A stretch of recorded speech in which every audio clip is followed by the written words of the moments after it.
Hi friends, എഡ്യൂപ്ലസ് learning ക്ലാസ്സസിൻ്റെ പുതിയൊരു വീഡിയോയിലേക്ക് എല്ലാവർക്കും സ്വാഗതം. ഇന്നത്തെ ക്ലാസ്സിൽ നമ്മൾ ഡിസ്കസ് ചെയ്യാൻ പോകുന്നത് 8ാം ക്ലാസ്സിലെ സയൻസിൻ്റെ ഭാഗമാണ്. 12ാമത്തെ ലെസൺ മുതലാണ് ഈ ഒരു ക്ലാസ്സിൽ ഉൾപ്പെടുത്തിയിട്ടുള്ളത്. 12ാമത്തെ ലെസനാണ് തരംതിരിക്കുന്നത് എന്തിനെ. സസ്യജന്തുജാലങ്ങളെ തിരിച്ചറിഞ്ഞ് വർഗീകരിക്കുന്നതിന് ഉപയോഗിക്കുന്ന ശാസ്ത്രീയ സൂചകങ്ങളാണ് ടാക്സോണമിക് കീകൾ എന്ന് പറയുന്നത്. സസ്യജന്തുജാലങ്ങളെ തിരിച്ചറിഞ്ഞ് വർഗീകരിക്കുന്നതിന് ഉപയോഗിക്കുന്ന ശാസ്ത്രീയ സൂചകങ്ങളാണ് ടാക്സോണമിക് കീകൾ. ഏറ്റവും പ്രചാരത്തിലുള്ള ടാക്സോണമിക് കീയാണ് ഡൈക്കോട്ടമസ് കീകൾ. ഏറ്റവും പ്രചാരത്തിലുള്ള ടാക്സോണമിക് കീയാണ് ഡൈക്കോട്ടമസ് കീകൾ. ജീവികളെ തിരിച്ചറിഞ്ഞ് സമാനതകളുടെയും വ്യത്യസ്തതകളുടെയും അടിസ്ഥാനത്തിൽ തരംതിരിക്കുകയും ശാസ്ത്രീയമായി പേര് നൽകുകയും ചെയ്യുന്ന ശാസ്ത്രശാഖയാണ് ടാക്സോണമി അല്ലെങ്കിൽ വർഗീകരണ ശാസ്ത്രമെന്ന് പറയുന്നത്. ജീവികളെ തിരിച്ചറിഞ്ഞ് സമാനതകളുടെയും വ്യത്യാസങ്ങളുടെയും അടിസ്ഥാനത്തിൽ തരംതിരിക്കുകയും ശാസ്ത്രീയമായി പേര് നൽകുകയും ചെയ്യുന്ന ശാസ്ത്രശാഖയാണ് വർഗീകരണ ശാസ്ത്രം അല്ലെങ്കിൽ ടാക്സോണമി. വർഗീകരണ ശാസ്ത്രത്തിൻ്റെ പിതാവാണ് കാൾ ലിനേയസ്. വർഗീകരണ ശാസ്ത്രത്തിൻ്റെ പിതാവ് എന്നറിയപ്പെടുന്ന വ്യക്തി കാൾ ലിനേയസ് ആണ്.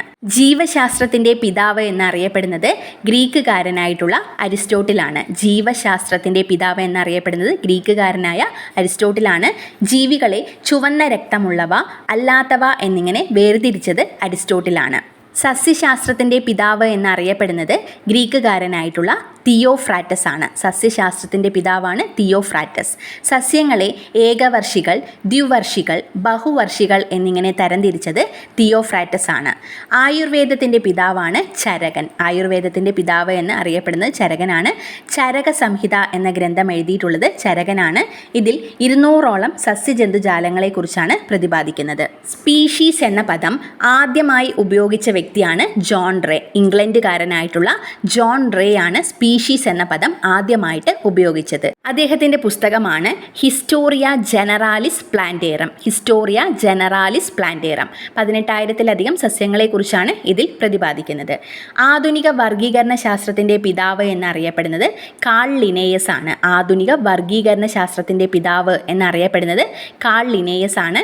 സ്വീഡിഷുകാരനാണ് അദ്ദേഹം. ജീവികൾക്ക് ശാസ്ത്രീയ നാമം നൽകുന്ന ദ്വിനാമ പദ്ധതി ആവിഷ്കരിച്ചത് കാൾ ലിനേയസ് ആണ്. ജീവികൾക്ക് ശാസ്ത്രീയ നാമം നൽകുന്ന ദ്വിനാമ പദ്ധതി ആവിഷ്കരിച്ചത് കാൾ ലിനേയസ് ആണ്. ഇതിൽ നിർദ്ദേശിച്ച വർഗീകരണ തലങ്ങൾ 7 അതിലേറ്റവും ഉയർന്ന തലമാണ് കിങ്ഡം. അതിന് താഴെ വരുന്നത് phylum, class, order, family, genus, species തുടങ്ങിയവയാണ്. Kingdom, phylum, class, order, family, genus, species. വർഗീകരണ തലത്തിലെ അടിസ്ഥാന തലമാണ് സ്പീഷീസ്. സമാനമായ സ്പീഷീസ് ചേർന്നതാണ് ജീനസ്. ജീവശാസ്ത്രപരമായ നിർവചന പ്രകാരം സ്വാഭാവിക ലൈംഗിക പ്രജനനത്തിലൂടെ പ്രത്യുൽപാദന ശേഷിയുള്ള സന്താനങ്ങളെ സൃഷ്ടിക്കാൻ കഴിയുന്ന ജീവികളുടെ ഗണമാണ് സ്പീഷീസ്. എല്ലാ ജന്തുക്കളും ഉൾപ്പെടുന്ന തലമാണ് കിങ്ഡം അനിമേലിയ. നട്ടെല്ലുള്ള ജന്തുക്കൾ മാത്രം ഉൾപ്പെടുന്നവയാണ് ഫൈലം കോർഡേറ്റ.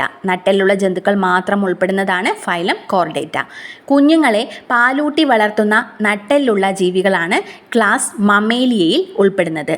കുഞ്ഞുങ്ങളെ പാലൂട്ടി വളർത്തുന്ന നട്ടെല്ലുള്ള ജീവികളാണ് ക്ലാസ് മമേലിയയിൽ ഉൾപ്പെടുന്നത്.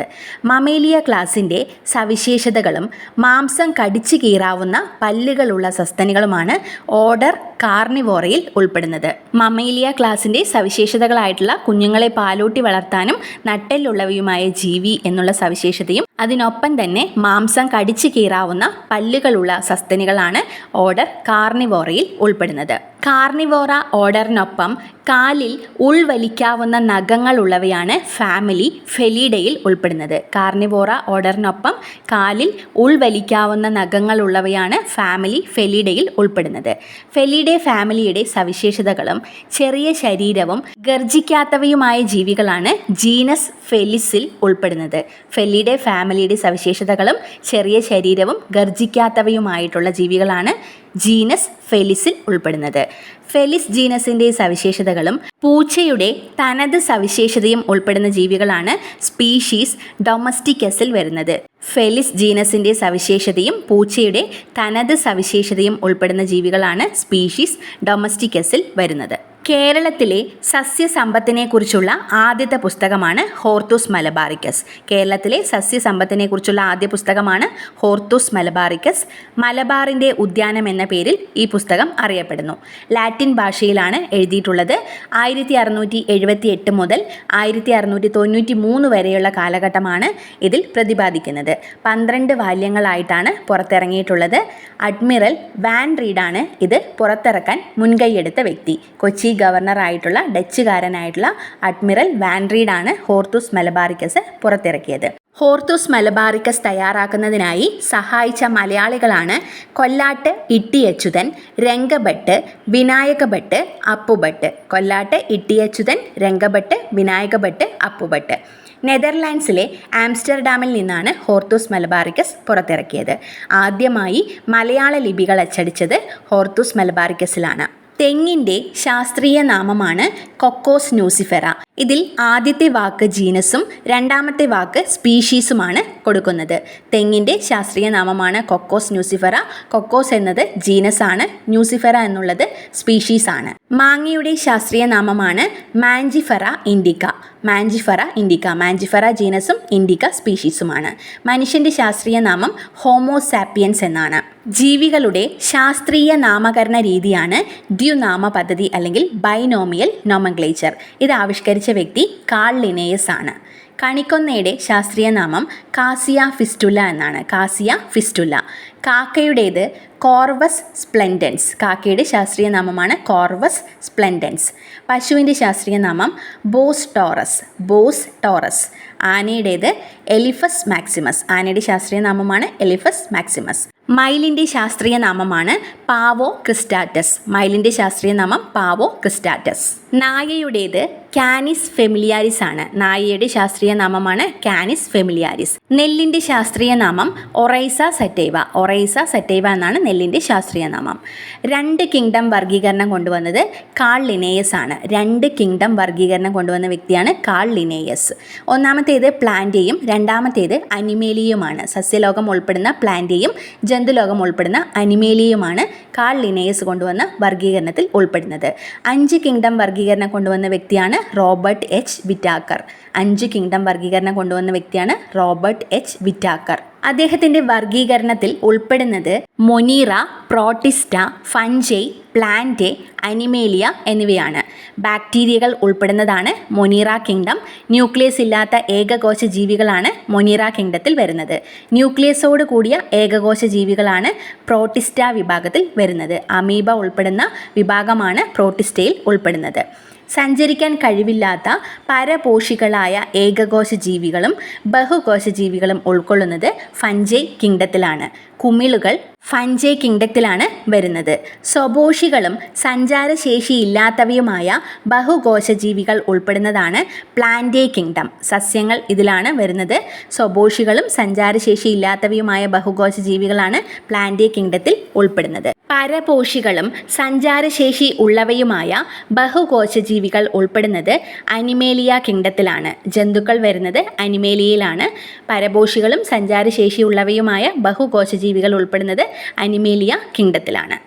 6 കിങ്ഡം വർഗീകരണ പദ്ധതി ആവിഷ്കരിച്ചത് കാൾ വൗസ് ആണ്. 6 കിങ്ഡം വർഗീകരണ പദ്ധതി ആവിഷ്കരിച്ചത് കാൾ വൗസ് ആണ്.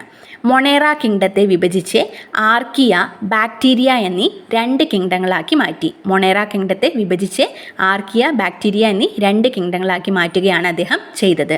കിങ്ഡത്തിന് മുകളിൽ ഡൊമെയിൻ എന്നൊരു വർഗീകരണ തലം കൂടി ചേർത്തത് കാൾ വൗസ് ആണ്.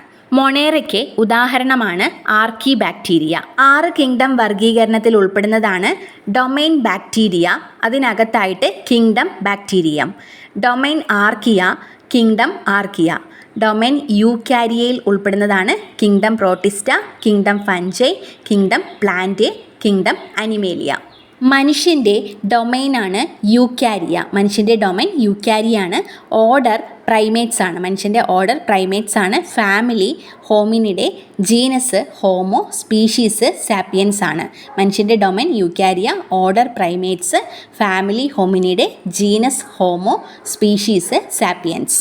ജനിതക വസ്തുവും പ്രോട്ടീൻ കവചവും അടങ്ങുന്നതാണ് വൈറസ്. വൈറസിന് കോശമില്ല. ജീവകോശത്തിൽ മാത്രമേ വൈറസിന് ജീവിക്കാനാവൂ. കടുവയുടെ ശാസ്ത്രീയ നാമമാണ് പാന്തറ ടൈഗ്രിസ്. Panthera tigris. ചെന്നായിയുടെ ശാസ്ത്രീയ നാമം കാനിസ് ലൂപ്പസ്. Canis lupus.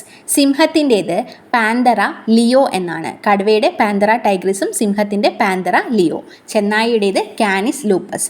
പൂച്ചയുടേത് ഫെലിസ് ഡൊമസ്റ്റിക്കസ് എന്നാണ്. പൂച്ചയുടെ ശാസ്ത്രീയ നാമം ഫെലിസ് ഡൊമസ്റ്റിക്കസ്. 13ാമത്തെ ലെസനാണ് വൈവിധ്യം നിലനിൽപ്പിന്. ഭൂമിയിൽ ജീവൻ കാണപ്പെടുന്ന ഭാഗമാണ് ജീവമണ്ഡലം അല്ലെങ്കിൽ ബയോസ്ഫിയർ. ഭൂമിയിൽ ജീവൻ കാണപ്പെടുന്ന ഭാഗത്തെയാണ് ബയോസ്ഫിയർ അല്ലെങ്കിൽ ജീവമണ്ഡലം എന്ന് പറയുന്നത്. പ്രകാശ സംശ്ലേഷണ സമയത്ത് സസ്യങ്ങൾ പ്രകാശോർജത്തെ രാസോർജമാക്കി മാറ്റുകയാണ് ചെയ്യുന്നത്. ജീവജാലങ്ങൾ തമ്മിലും ജീവജാലങ്ങളും അവയുടെ ചുറ്റുപാടും തമ്മിലുമുള്ള പരസ്പര ബന്ധത്തെക്കുറിച്ചുള്ള പഠനമാണ് എക്കോളജി എന്ന് പറയുന്നത്. ജീവജാലങ്ങൾ തമ്മിലും ജീവജാലങ്ങളും അവയുടെ ചുറ്റുപാടുകളും തമ്മിലുമുള്ള പരസ്പര ബന്ധത്തെക്കുറിച്ചുള്ള പഠനമാണ് എക്കോളജി. ഭക്ഷ്യശൃംഖലയിലെ ഒരു ജീവിയുടെ സ്ഥാനത്തെ കുറിക്കുന്ന പദമാണ് പോഷണതലം. ഭക്ഷ്യശൃംഖലയിലെ ഒരു ജീവിയുടെ സ്ഥാനത്തെ കുറിക്കുന്ന പദമാണ് പോഷണതലം. 1ാം പോഷണതലത്തിൽ ഉൾപ്പെടുന്നത് സസ്യങ്ങളാണ്. ജീവിബന്ധങ്ങളാണ് ഇരപിടിത്തം, പരാദജീവിതം, മത്സരം, മ്യൂച്വലിസം, കമ്മൻസലിസം. ഒന്നിനെ ഗുണകരവും മറ്റേതിനെ ദോഷകരവുമാവുന്നതാണ് ഇരപിടിത്തം. ഒന്നിന് ഗുണകരമായിരിക്കും, മറ്റേതിന് ദോഷകരമായിരിക്കും. പരാദജീവിതത്തിൽ ഒന്നിന് ഗുണകരമാണ്, മറ്റേതിന് ദോഷകരമാണ്. ഉദാഹരണത്തിന് മാവും ഇത്തിൽക്കണ്ണിയും. മത്സരത്തിൽ തുടക്കത്തിൽ രണ്ടിനും ദോഷകരമാണ്, പിന്നീട് ജയിക്കുന്നവയ്ക്ക് ഗുണകരമാവുന്നതാണ് മത്സരം. തുടക്കത്തിൽ രണ്ടിനും ദോഷകരമായതും പിന്നീട് ജയിക്കുന്നവയ്ക്ക് ഗുണകരവുമാവുന്നതാണ് മത്സരം. രണ്ട് ജീവികൾക്കും ഗുണകരമാവുന്നതാണ് മ്യൂച്വലിസം.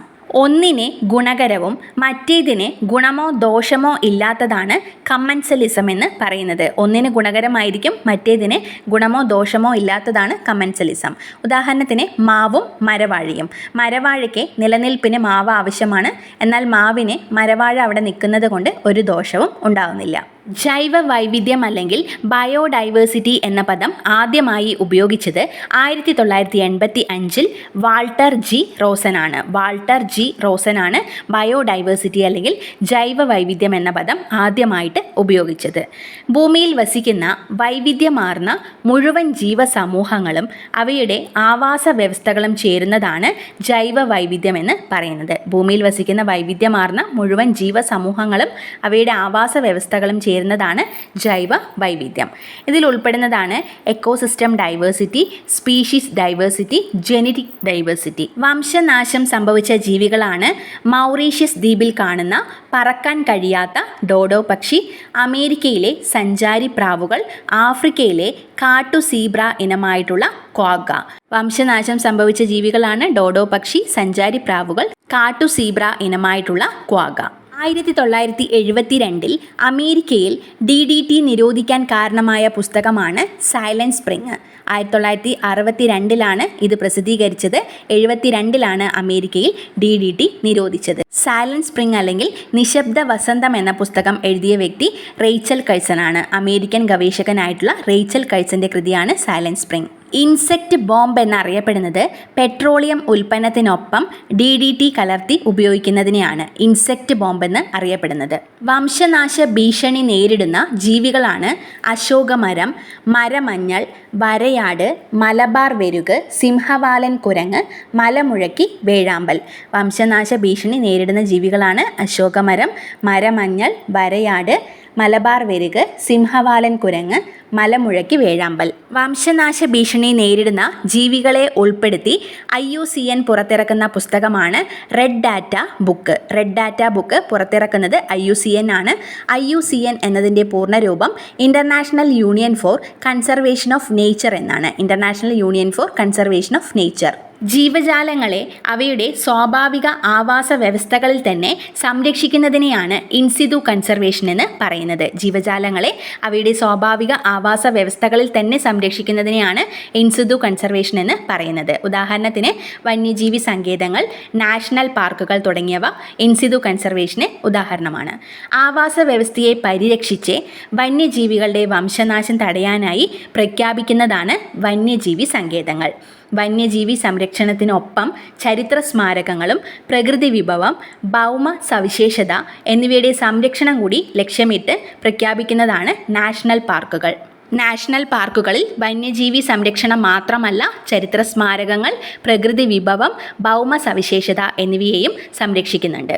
ജീവജാലങ്ങളെ അവയുടെ സ്വാഭാവിക ആവാസ വ്യവസ്ഥയ്ക്ക് പുറത്ത് സംരക്ഷിക്കുന്നതിനെയാണ് എക്സിതു കൺസർവേഷൻ എന്ന് പറയുന്നത്. ജീവജാലങ്ങളെ അവയുടെ സ്വാഭാവിക ആവാസ വ്യവസ്ഥയ്ക്ക് പുറത്ത് സംരക്ഷിക്കുന്നതാണ് എക്സിതു കൺസർവേഷൻ. ഇൻസിതു കൺസർവേഷന് മറ്റുദാഹരണങ്ങളാണ് കമ്മ്യൂണിറ്റി റിസർവുകൾ, ബയോസ്ഫിയർ റിസർവുകൾ, കാവുകൾ, എക്കോളജിക്കൽ ഹോട്ട്സ്പോട്ട്സ്. പൊതുജന പങ്കാളിത്തത്തോടെ സംരക്ഷിക്കപ്പെടുന്ന പ്രദേശങ്ങളാണ് കമ്മ്യൂണിറ്റി റിസർവുകൾ. ജനവാസ കേന്ദ്രങ്ങൾക്കിടയിലെ പരിസ്ഥിതി പ്രാധാന്യമേറിയ പ്രദേശങ്ങളാണ് കമ്മ്യൂണിറ്റി റിസർവുകളായി പ്രഖ്യാപിക്കുന്നത്. പൊതുജന പങ്കാളിത്തത്തോടെ സംരക്ഷിക്കപ്പെടുന്ന പ്രദേശങ്ങളാണ് ജനവാസ കേന്ദ്രങ്ങൾക്കിടയിലെ പരിസ്ഥിതി പ്രാധാന്യമേറിയ പ്രദേശങ്ങളെയാണ് കമ്മ്യൂണിറ്റി റിസർവുകളായി പ്രഖ്യാപിക്കുന്നത്. അതിന് ഉദാഹരണമാണ് മലപ്പുറം, കോഴിക്കോട് ജില്ലകളിലായി കിടക്കുന്ന കടലുണ്ടി കമ്മ്യൂണിറ്റി റിസർവ്. ലോകത്തിലെ പ്രധാനപ്പെട്ട ആവാസ വ്യവസ്ഥകളെയും ജൈവ വൈവിധ്യത്തെയും ജനിതക സ്രോതസ്സുകളെയും സംരക്ഷിക്കുക എന്ന ഉദ്ദേശത്തോടു കൂടിയാണ് ബയോസ്ഫിയർ റിസർവുകൾ സ്ഥാപിക്കുന്നത്. നീലഗിരി ബയോസ്ഫിയർ റിസർവും അഗസ്ത്യമല ബയോസ്ഫിയർ റിസർവും ഇതിനുദാഹരണമാണ്. ലോകത്തിലെ പ്രധാനപ്പെട്ട ആവാസ വ്യവസ്ഥകളെയും ജൈവ വൈവിധ്യത്തെയും ജനിതക സ്രോതസ്സുകളെയും സംരക്ഷിക്കുക എന്ന ലക്ഷ്യത്തോടു കൂടിയാണ് ബയോസ്ഫിയർ റിസർവുകൾ നിലകൊള്ളുന്നത്. മനുഷ്യവാസ പ്രദേശങ്ങളിൽ സംരക്ഷിക്കപ്പെട്ടുവരുന്ന വിസ്തൃതി കുറഞ്ഞ ജൈവ വൈവിധ്യ മേഖലയാണ് കാവുകൾ. ജലസംരക്ഷണത്തിൽ മുഖ്യ പങ്കുവഹിക്കുന്നത് കാവുകളാണ്. മനുഷ്യവാസ പ്രദേശങ്ങളിൽ സംരക്ഷിക്കപ്പെട്ടു വരുന്ന വിസ്തൃതി കുറഞ്ഞ ജൈവ വൈവിധ്യ മേഖലയാണ് കാവുകൾ അല്ലെങ്കിൽ സേക്രഡ് ഗ്രോവ്സ് എന്ന് പറയുന്നത്.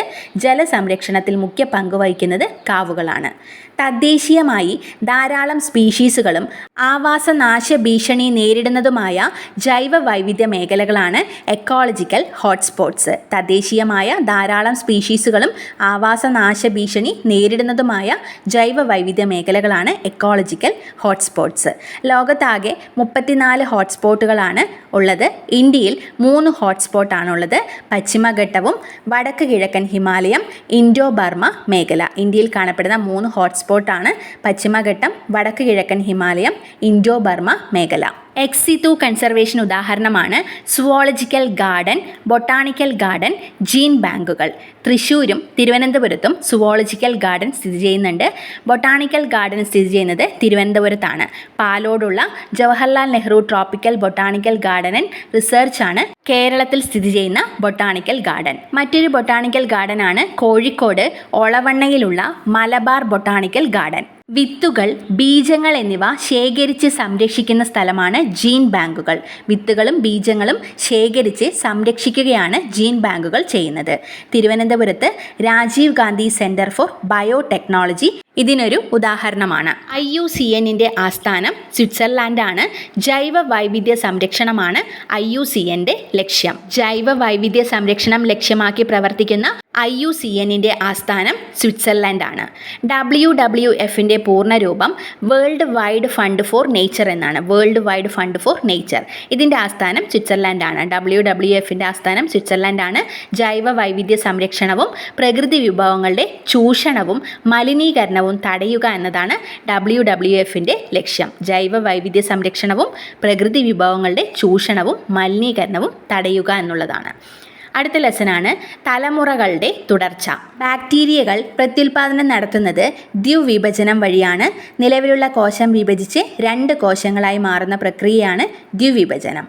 ഫംഗസിൽ പ്രത്യുൽപാദനം നടക്കുന്നത് അലൈംഗിക പ്രജനന രീതിയിലൂടെയാണ്. ഫംഗസിൽ പ്രത്യുൽപാദനം നടക്കുന്നത് അലൈംഗിക പ്രജനന രീതിയിലൂടെയാണ്. പ്രതികൂല സാഹചര്യങ്ങളെ അതിജീവിക്കാനും അനുകൂല സാഹചര്യത്തിൽ പുതിയ ജീവിയായി വളരാനും കഴിയുന്ന സൂക്ഷ്മകോശങ്ങളായ രേണുക്കളെ ഉൽപ്പാദിപ്പിക്കുന്നതാണ് അലൈംഗിക പ്രജനന രീതി. ഹൈഡ്രയിൽ പ്രത്യുൽപാദനം നടക്കുന്നത് മുകുളനം വഴിയാണ്. മാതൃശരീരത്തിൽ നിന്ന് മുകുളങ്ങൾ രൂപപ്പെട്ട് വളർച്ചയെത്തുന്ന സമയത്ത് ശരീരത്തിൽ നിന്ന് വേർപെട്ട് പുതിയ ജീവിയായി മാറുന്നതാണ് മുകുളനം എന്ന് പറയുന്നത്. സസ്യങ്ങൾക്കും ജന്തുക്കൾക്കും ഇടയിലുള്ള മ്യൂച്വലിസമാണ് പരാഗണം. സസ്യങ്ങൾക്കും ജന്തുക്കൾക്കും ഇടയിലുള്ള മ്യൂച്വലിസമാണ് പരാഗണം. പരാഗരേണു പരാഗണ സ്ഥലത്തേക്ക് മാറ്റപ്പെടുന്ന പ്രക്രിയയാണ് പരാഗണം. പരാഗരേണു പരാഗണ സ്ഥലത്തേക്ക് മാറ്റപ്പെടുന്ന പ്രക്രിയയാണ് പരാഗണം. പരാഗണത്തിന് ശേഷം പരാഗരേണുവിൽ നിന്ന് പരാഗനാളം വളരുന്നു. പരാഗരേണുവിലെ ന്യൂക്ലിയസുകളാണ് ജനറേറ്റീവ് ന്യൂക്ലിയസും ട്യൂബ് ന്യൂക്ലിയസും. പരാഗരേണുവിലെ ന്യൂക്ലിയസുകളാണ് ജനറേറ്റീവ് ന്യൂക്ലിയസ്, ട്യൂബ് ന്യൂക്ലിയസ്. പരാഗനാളിയിൽ വെച്ച് ജനറേറ്റീവ് ന്യൂക്ലിയസ് വിഭജിച്ച് 2 പുംബീജങ്ങൾ രൂപപ്പെടുന്നു. ട്യൂബ് ന്യൂക്ലിയസ് ശിഥിലീകരിച്ചു പോകുന്നു. ഒരു പുംബീജം അണ്ഡാശയവുമായി ചേർന്ന് സിക്ത അണ്ഡമായി മാറുന്നു. രണ്ടാമത്തെ പുംബീജം പോളാർ ന്യൂക്ലിയസുകളുമായി ചേർന്ന് എൻഡോസ്പേമായി രൂപപ്പെടുന്നു. സിക്താണ്ഡമാണ് ഭ്രൂണമാകുന്നത്. എൻഡോസ്പേം ഭ്രൂണ വളർച്ചയ്ക്ക് ആവശ്യമായിട്ടുള്ള സമൃദ്ധ ആഹാരമായി മാറുന്നു. ഇനി മനുഷ്യനിലെ പ്രത്യുൽപാദനമാണ്. ബീജങ്ങളുടെ പോഷണത്തിനും ചലനത്തിനും ആവശ്യമായ ദ്രവം ഉൽപ്പാദിപ്പിക്കുന്നത് പ്രോസ്റ്റേറ്റ് ഗ്രന്ഥിയാണ്. ബീജങ്ങളുടെ പോഷണത്തിനും ചലനത്തിനും ആവശ്യമായ ദ്രവം ഉൽപ്പാദിപ്പിക്കുന്നത് പ്രോസ്റ്റേറ്റ് ഗ്രന്ഥിയാണ്. പുരുഷ ഹോർമോണാണ് ടെസ്റ്റോസ്റ്റിറോൺ. ഗർഭാശയ ഭിത്തിയുടെ ഉൾപാളിയാണ് എൻഡോമെട്രിയം. ഗർഭാശയ ഭിത്തിയുടെ ഉൾപാളി അറിയപ്പെടുന്നതാണ് എൻഡോമെട്രിയം. സ്ത്രീ ലൈംഗിക ഹോർമോണുകളാണ് ഈസ്ട്രജനും പ്രൊജസ്ട്രോൺ. സിക്താണ്ഡത്തിൽ ഒറ്റ കോശം മാത്രമാണ് ഉള്ളത്. അന്തസ്രാവി ഗ്രന്ഥികൾ ഉൽപ്പാദിപ്പിക്കുന്ന രാസവസ്തുക്കളാണ് ഹോർമോണുകൾ. ജീവൽ പ്രവർത്തനങ്ങളെ നിയന്ത്രിക്കുകയും ഏകോപിപ്പിക്കുകയും ചെയ്യുന്നത് ഹോർമോണുകളാണ്. ഭ്രൂണം എൻഡോമെട്രിയത്തിൽ പറ്റിച്ചേർന്ന് വളരുന്ന ഭാഗമാണ് പ്ലാസെന്റ. ഓക്സിജനും പോഷകങ്ങളും ഗർഭസ്ഥ ശിശുവിൻ്റെ ശരീരത്തിലെത്താനും മാലിന്യം നീക്കം ചെയ്യാനും സഹായിക്കുന്നത് പൊക്കിൾക്കൊടിയാണ്.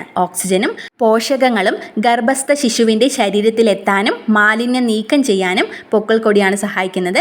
അമ്മയുടെയും കുഞ്ഞിൻ്റെയും രക്തം പരസ്പരം കൂടിക്കലരാതെയുള്ള പദാർത്ഥ വിനിമയത്തിന് സഹായിക്കുന്നത്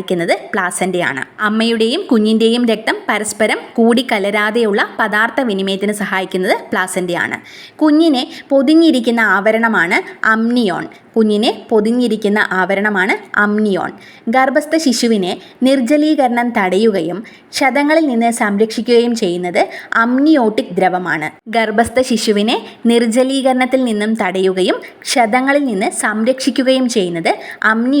ദ്രവമാണ്. മനുഷ്യൻ്റെ ഗർഭകാലം 270 മുതൽ 280 ദിവസമാണ്. ലോകാരോഗ്യ സംഘടന അല്ലെങ്കിൽ WHO അഭിപ്രായ പ്രകാരം കൗമാരകാലം എന്ന് പറയുന്നത് 11 മുതൽ 19 വയസ്സ് വരെയാണ്. രക്തത്തിലെ ചുവന്ന രക്താണുക്കളുടെ അല്ലെങ്കിൽ ഹീമോഗ്ലോബിൻ്റെ കുറവ് മൂലം ഉണ്ടാകുന്ന അസുഖമാണ് അനീമിയ. ഇരുമ്പിൻ്റെ കുറവ് മൂലം ഉണ്ടാകുന്നത് അനീമിയാണ്. ഇതിൻ്റെ ലക്ഷണം വിളർച്ചയാണ്. അനീമിയ ബാധിച്ചാൽ രക്തത്തിന് ഓക്സിജനെ വഹിക്കാനുള്ള ശേഷി കുറയുന്നു. ഭക്ഷണത്തോട് വിരക്തി ഉണ്ടാകുന്ന അവസ്ഥയാണ് അനോറെക്സിയ.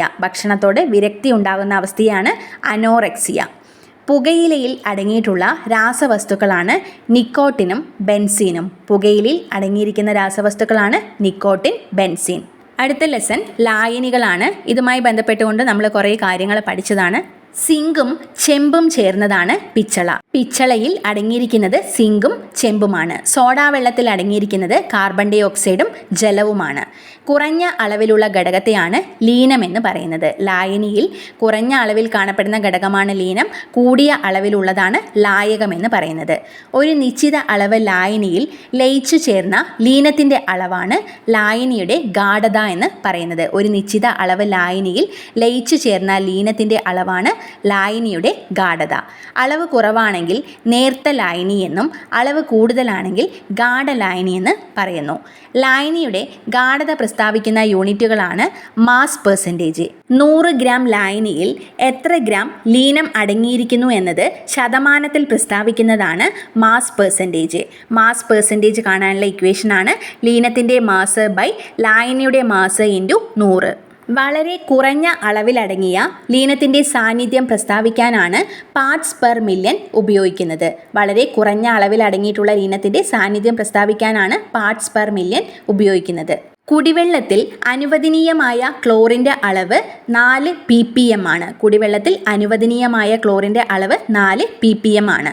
ലായനിയുടെ ഗാഢത പ്രസ്താവിക്കുന്ന യൂണിറ്റുകളാണ് mass percentage, parts per million, volume percentage, molarity, molality, normality തുടങ്ങിയവ. വോളിയം പെർസെൻറ്റേജ്, മൊളാലിറ്റി, നോർമാലിറ്റി തുടങ്ങിയവ ലായനിയുടെ ഗാഢത പ്രസ്താവിക്കാൻ ഉപയോഗിക്കുന്നതാണ്. ഒരു നിശ്ചിത താപനിലയിൽ പരമാവധി ലീനം ലയിച്ചു ചേർന്നാൽ കിട്ടുന്ന ലായനിയാണ് പൂരിത ലായനി അല്ലെങ്കിൽ സാച്ചുറേറ്റഡ് സൊല്യൂഷൻ എന്ന് പറയുന്നത്.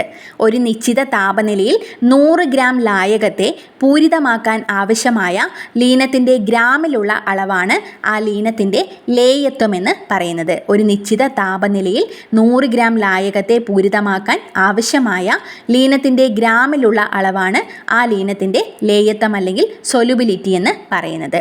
താപനിലയിൽ മാറ്റം വരുത്തി പൂരിതമാകാൻ ആവശ്യമായതിലും അധികം ലീനം ലയിച്ചു ചേർത്ത ലായനിയെ അതിപൂരിത ലായനി എന്ന് പറയുന്നു. സൂപ്പർ സാച്ചുറേറ്റഡ് സൊല്യൂഷൻ എന്ന് പറയുന്നു. ലേയത്വത്തെ സ്വാധീനിക്കുന്ന ഘടകങ്ങളാണ് ലീനത്തിൻ്റെ സ്വഭാവം, താപനില എന്നിവ. ലീനത്തിൻ്റെ സ്വഭാവവും താപനിലയും ലേയത്വത്തെ സ്വാധീനിക്കുന്നു. താപനില കൂടുമ്പോൾ ലേയത്വം കുറയുന്ന പദാർത്ഥങ്ങളാണ് കാൽസ്യം സൾഫേറ്റ്. താപനില കൂടുമ്പോൾ ലേയത്വം കുറയുന്ന പദാർത്ഥമാണ് കാൽസ്യം സൾഫേറ്റ്. താപനില കൂടുമ്പോൾ ഏറ്റവും കൂടുന്നത് പൊട്ടാസ്യം നൈട്രേറ്റിനാണ്. താപനില കൂടുമ്പോൾ ലേയത്വം ഏറ്റവും കൂടുന്നത് പൊട്ടാസ്യം നൈട്രേറ്റ് ആണ്. ഒരേ നിലയിൽ തുടരുന്നത് സോഡിയം ക്ലോറൈഡ് ആണ്. താപനില കൂടുകയോ കുറയുകയോ ചെയ്യുമ്പോൾ ലേയത്വം ഒരേ നിലയിൽ തുടരുന്നത് സോഡിയം ക്ലോറൈഡ് ആണ്. മിശ്രിതത്തിൻ്റെ എല്ലാ ഭാഗത്തും ഘടകങ്ങൾ ഒരേ അനുപാതത്തിലാണ് ചേർന്നിരിക്കുന്നതെങ്കിൽ ആ മിശ്രിതത്തെ പറയുന്നതാണ് ഹോമോജീനസ് മിക്സ്ചർ അല്ലെങ്കിൽ ഏകാത്മക മിശ്രിതം. ഘടകങ്ങൾ വേർതിരിച്ച് കാണാൻ സാധ്യമല്ല. ഏകാത്മക മിശ്രിതത്തിൽ ഘടകങ്ങളെ വേർതിരിച്ച് കാണാൻ സാധിക്കില്ല. ഉദാഹരണത്തിന് പഞ്ചസാര ലായനിയും ഉപ്പ് ലായനി, വായു, ആഭരണ നിർമ്മാണത്തിന് ഉപയോഗിക്കുന്ന സ്വർണം എന്നിവ ഏകാത്മക മിശ്രിതങ്ങളാണ്. മിശ്രിതത്തിൻ്റെ എല്ലാ ഭാഗത്തും ഘടകങ്ങൾ ഒരേ അനുപാതത്തിലല്ല ചേർന്നിരിക്കുന്നതെങ്കിൽ അതിനെ പറയുന്നതാണ് ഭിന്നാത്മക മിശ്രിതം അല്ലെങ്കിൽ ഹെറ്ററോജീനസ് മിക്സ്ചർ. അതിനുദാഹരണമാണ് ഉപ്പും മണലും ചെളിവെള്ളം, മണ്ണെണ്ണയും വെള്ളവും കലർന്ന മിശ്രിതം. ഇതിൽ ഘടക കണങ്ങളെ നഗ്നനേത്രം കൊണ്ട് വേർതിരിച്ച് കാണാൻ സാധിക്കും. ഭിന്നാത്മക മിശ്രിതത്തിൽ ഘടക കണങ്ങളെ നഗ്നനേത്രം കൊണ്ട് വേർതിരിച്ച് കാണാൻ സാധിക്കും. ലായനിയുടെ പ്രത്യേകതകളാണ് ലീനത്തിൻ്റെ വലിപ്പം വളരെ കുറവായിരിക്കും. ലായനിയിൽ ലീനത്തിൻ്റെ വലിപ്പം വളരെ കുറവാണ്. പ്രകാശ വിസരണം നടക്കുന്നില്ല. അതുകൊണ്ട് പ്രകാശപാത കാണാൻ സാധിക്കില്ല. ഘടകങ്ങളെ അരിക്കാൻ സാധിക്കില്ല. അതേസമയം കൊളോയിഡിൽ ലീനത്തിൻ്റെ വലിപ്പം അല്പം കൂടുതലാണ്. ലായനിയെ അപേക്ഷിച്ച് ലീനത്തിൻ്റെ വലിപ്പം അല്പം കൂടുതലാണ് കൊളോയിഡിൽ. പ്രകാശപാത ദൃശ്യമാണ്. കൊളോയിഡിൽ പ്രകാശത്തിൻ്റെ പാത ദൃശ്യമാണ്. സസ്പെൻഷനിൽ ലീനത്തിൻ്റെ വലിപ്പം കൂടുതലായിരിക്കും. ലീനത്തെ നഗ്നനേത്രം കൊണ്ട് നമുക്ക് കാണാൻ സാധിക്കും. പദാർത്ഥം അടിഞ്ഞിരിക്കും. സസ്പെൻഷനിൽ പദാർത്ഥങ്ങൾ അടിയും. സസ്പെൻഷനിൽ പ്രകാശം പ്രതിപദിക്കുന്നു. ഹൈപ്പോ എന്നറിയപ്പെടുന്നത് സോഡിയം തയോസൾഫേറ്റ് ആണ്. ഹൈപ്പോ എന്നറിയപ്പെടുന്നത് സോഡിയം തയോസൾഫേറ്റ് ആണ്. സോഡിയം തയോസൾഫേറ്റും ഹൈഡ്രോക്ലോറിക് ആസിഡും തമ്മിൽ ചേരുന്ന സമയത്ത് അവക്ഷിപ്തപ്പെടുന്നത് സൾഫർ ആണ്. ജ്യൂസുകൾ കൊളോയിഡുകൾക്ക് ഉദാഹരണമാണ്. കൊളോയിഡുകളാണ് ജ്യൂസുകൾ. കണികകൾ അടിയുന്നത് തടയാനായി കൃത്രിമ പാനീയങ്ങളിൽ ചേർത്തിരിക്കുന്ന സ്റ്റെബിലൈസറുകളായ രാസവസ്തുക്കളാണ് brominated vegetable oil, sucrose acetate isobutyrate, glyceryl ester of rosin. കണികകൾ അടിയുന്നത് തടയാനായിട്ട് കൃത്രിമ പാനീയങ്ങളിൽ ചേർത്തിരിക്കുന്ന സ്റ്റെബിലൈസറുകളായിട്ടുള്ള രാസവസ്തുക്കളാണ് brominated vegetable oil, sucrose acetate isobutyrate, glyceryl ester of rosin. കൃത്രിമ പാനീയങ്ങൾ ആകർഷകമാക്കാനായി നിറങ്ങൾ ചേർക്കാറുണ്ട്. ഭക്ഷണ പദാർത്ഥങ്ങളിൽ മഞ്ഞ നിറം നൽകാൻ ഉപയോഗിക്കുന്നത് ടാർട്രസിനാണ്. ടാർട്രസിൻ. ചുവപ്പ് നിറം നൽകാൻ ഉപയോഗിക്കുന്നത് എറിത്രോസിനാണ്. രുചി കൂട്ടാൻ ഉപയോഗിക്കുന്നത് വാനിലിനാണ്. പൈനാപ്പിൾ സുഗന്ധം ലഭിക്കാൻ ഉപയോഗിക്കുന്നത് അലൈൽ ഹെക്സനോയേറ്റ് ആണ്. പുളി രുചി കിട്ടാൻ ഉപയോഗിക്കുന്നത് ഫോസ്ഫോറിക് ആസിഡാണ്. കൃത്രിമ പാനീയങ്ങളിൽ പുളി രുചി കിട്ടാൻ ഉപയോഗിക്കുന്നത് ഫോസ്ഫോറിക് ആസിഡാണ്. പൈനാപ്പിൾ സുഗന്ധത്തിന് അലൈൽ ഹെക്സനോയേറ്റും, രുചി കൂട്ടാനായിട്ട് വാനിലിനും, ചുവപ്പ് നിറത്തിന് എറിത്രോസിൻ, മഞ്ഞ നിറം കിട്ടാൻ ടാർട്രസിനുമാണ് ഉപയോഗിക്കുന്നത്. ഇത്രയുമാണ് ഈ ഒരു ഭാഗത്ത് ഇമ്പോർട്ടൻ്റ് ആയി പഠിക്കാനുള്ളത്. ഈ ക്ലാസ് നിങ്ങൾക്ക് യൂസ്ഫുൾ ആയെന്ന് കരുതുന്നു. യൂസ്ഫുൾ ആവുന്നുണ്ടെങ്കിൽ മറ്റുള്ളവർക്കൂടെ ഒന്ന് ഷെയർ ചെയ്ത് കൊടുക്കുക. അതോടൊപ്പം വീഡിയോ ലൈക്ക് ചെയ്യാനും ചാനൽ സബ്സ്ക്രൈബ് ചെയ്യാനും മറക്കരുത്. നിങ്ങളുടെ അഭിപ്രായങ്ങൾ കമൻറ്റിലൂടെ അറിയിക്കുക. നമുക്ക് മറ്റൊരു ക്ലാസ്സുമായി കാണാം. താങ്ക്